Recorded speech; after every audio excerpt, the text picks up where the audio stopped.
I knew something was wrong the moment she opened the door. Her shoulders were slumped, her hands trembling, her eyes avoiding mine like she'd been trained not to look strangers in the face.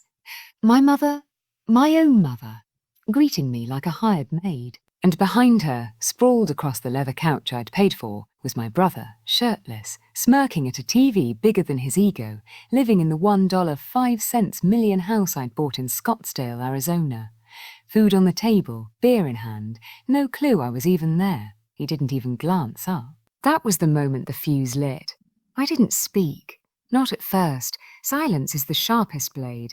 Instead, I stepped inside, watching her flinch as though she expected an order. She didn't recognize me. That part cut deeper than anything my brother had ever done, 10 years abroad. 10 years building an investment firm from a rented room in Chicago until I could afford this house back home. The one I'd left in her care. The one I told my brother, Ethan, to simply watch over. And yet here she was, wringing her hands on an apron that wasn't hers, apologizing for the mess, her voice so small it barely existed.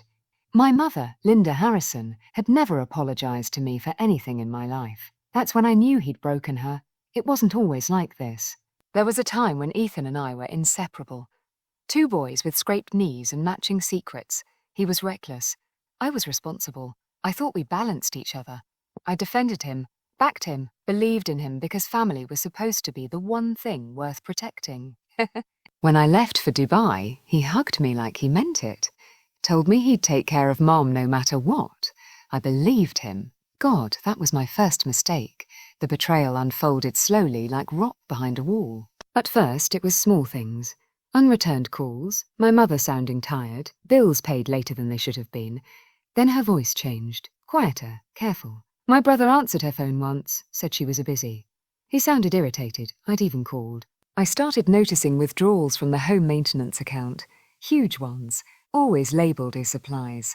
Supplies my mother would never use. I confronted him by text. He replied with a single word, relax. That was the moment I stopped trying to reason. I started watching. I hired a local accountant in Phoenix, then a private investigator. I learned more in 1 month than I'd learned in 10 years. He'd moved in. He'd kicked her out of the master bedroom. He'd been spending my money on parties, friends, vacations to Miami and Vegas, and he'd forced her, my mother, to clean up after strangers like she worked for him. He'd turned her into staff in her own son's home. That was the moment the heartbreak curdled into strategic clarity. I didn't yell when I saw it with my own eyes. I didn't storm in or demand answers. No, that's what he expected.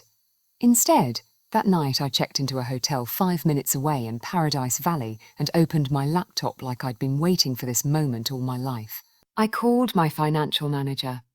I called the investigator again. And then I began the process of dismantling my brother's world, one quiet, measured move at a time. I revoked his access to every account, transferred the house title solely under my business corporation, filed notices, triggered eviction protocols, and prepared charges for financial abuse and elder exploitation. Every document was prepared with surgical precision. By sunrise, every legal door he once walked through had been locked from the inside. It was time for confrontation. He was still half asleep when the doorbell rang the next morning. I stood there with my lawyer, 3 Maricopa County Sheriff's deputies, and the eviction order. He didn't even try to read it. My brother blinked at me like he was seeing a ghost. "You can't be here," he muttered. I stepped forward, voice calm enough to freeze the air. "I own this house, Ethan, and you turned our mother into a maid." Mom, Linda, stepped behind me, finally recognizing my voice. Her gasp cracked something inside me I didn't know was still intact. He lunged for excuses, then blame, then anger, but every word died the moment the deputies told him he had 10 minutes, 10 minutes to come to terms with the end. He shoved clothes into a duffel bag, cursing the whole time. I watched him with a quiet satisfaction he couldn't interpret. Because real revenge isn't loud. It's final. When the door finally closed behind him, I turned to my mother.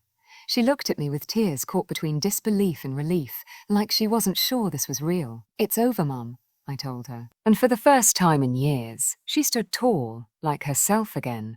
I don't regret a single move. Not the planning, not the precision, not the moment he realized the life he stole was never his. People think revenge is fire, but it isn't. It's ice, quiet, controlled, devastating. And I learned that justice tastes better when served cold in the home that always belonged to me and to her.